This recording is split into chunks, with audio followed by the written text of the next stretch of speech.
I'd hate to be a paper-mâché puppet on New Year's Eve in Ecuador because you get burned alive. But these celebrations are very vibrant, they're very interesting, and they're full of love. I'm absolutely ecstatic right now. Let's go, baby. Woo!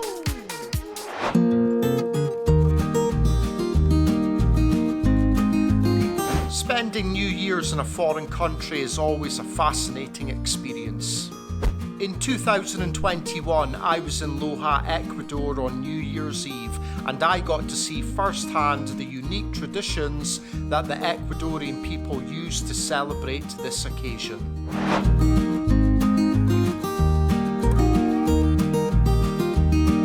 The most unique tradition was the burning of paper-mâché figures. Each puppet represents all of the bad things that have happened in a person's life, and the burning symbolises the eradication of the bad memories. These puppets are sold in the tens of thousands all over Ecuador, the prices ranging from $5 right up to $50 for more elaborate puppets. Of course, many people will just make the figures themselves and save money.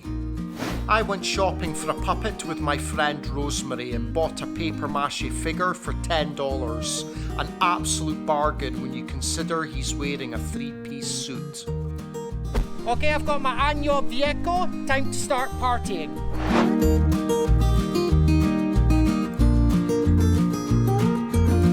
Rosemary's family extended me some Ecuadorian hospitality and invited me to their family home to celebrate New Year's Eve with them. When I arrived at the family home, they were preparing tamales for everyone to eat. Frankly speaking, they could have fed every family in Loja twice over with all the tamales that they prepared. The tamales were absolutely delicious. So they have famous people, the heads of famous people. Yeah, where's my head? You look like him when you're getting this older. one. That's me apparently.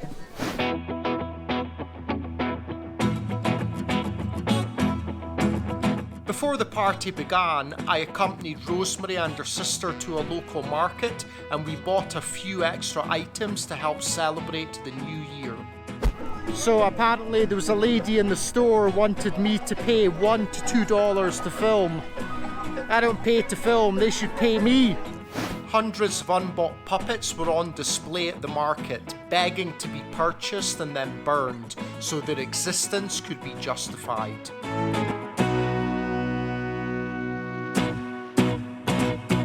Next we had a wander around Loja city centre.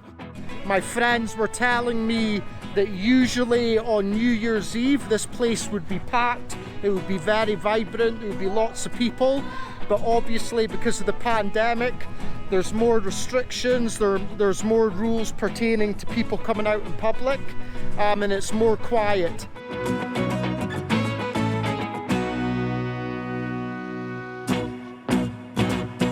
This is my first time being out in Loja at night time.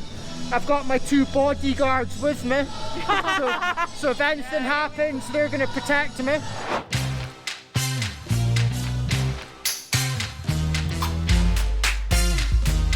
On the way back to Rosemary's house, we realised that parts of the city were full of life. Hundreds of people out drinking and celebrating, waiting for the new year. The widows are a group of men who dress as women and dance in front of cars, hoping the people inside will be so impressed that they will pay them money, which they can then use to buy beers. That's one of the most grotesque things I've seen in my life. Men dressed as women, stopping traffic and giving lap dances to other men. I don't like that. And it's all in the name of Ecuadorian tradition. No, those are people that are drunk. The tradition is not like that, and this is kind of gross, but it's okay. Okay, maybe one more beer, I will dress up like those men and I'll start stopping traffic. And they make this all for alcohol, so all the money that they regulate is all for alcohol. It's a good cause. It's a good cause. Finally, we arrived back at the house and the party began. I was already pretty drunk on beers, and Rosemary's dad decided to start giving me whiskey. Okay, I swear to God, I am not drunk right now. I am 100% sober, not drunk at all. As the clock counted down to midnight, people came out on the streets, the neighbourhood coming alive with the sound of Ecuadorian music and fireworks. Woo! That was crazy! Men who were slightly drunker than me pulled fireworks from their pockets, lighting them and then tossing the fireworks into the air. It was like a war zone. Apparently we're gonna smoke cigarettes before we actually blow the neighbourhood up.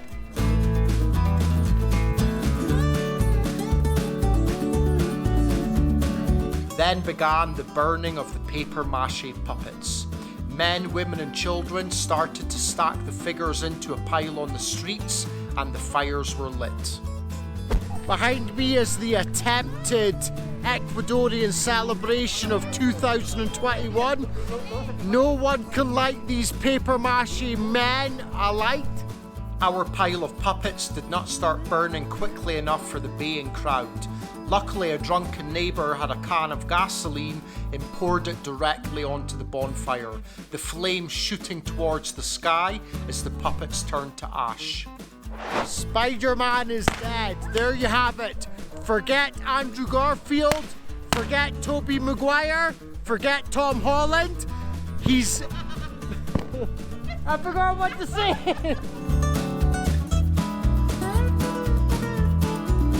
How'd you say Happy New Year in Spanish? Feliz Año Nuevo. What? Feliz Feliz Año Año Nuevo. Huevo. Nuevo. Huevo. Nuevo. No. Happy New Year.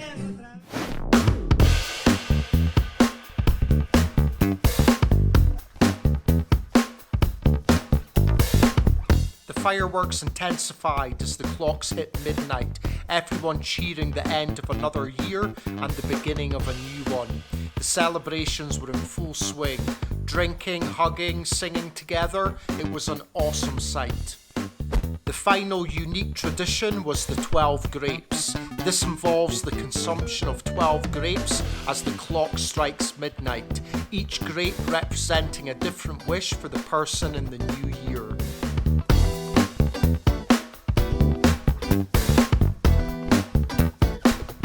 As the fires reduced down to burning embers, everyone in the neighbourhood took it in turns to jump through the flames, a rite of passage to prove your bravery.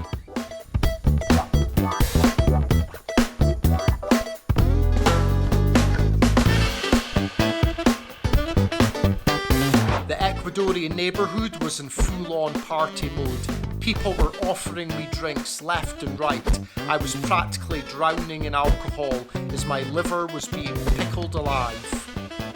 The best wine in Ecuador. Nombre? Pablo. Pablo makes the best wine in Ecuador. He didn't make the wine. He just bought it in the store. Doesn't matter. Explosions going off, people running for cover, wine getting downed, people celebrating. This is one of the best New Year celebrations I've ever had. Spectacular.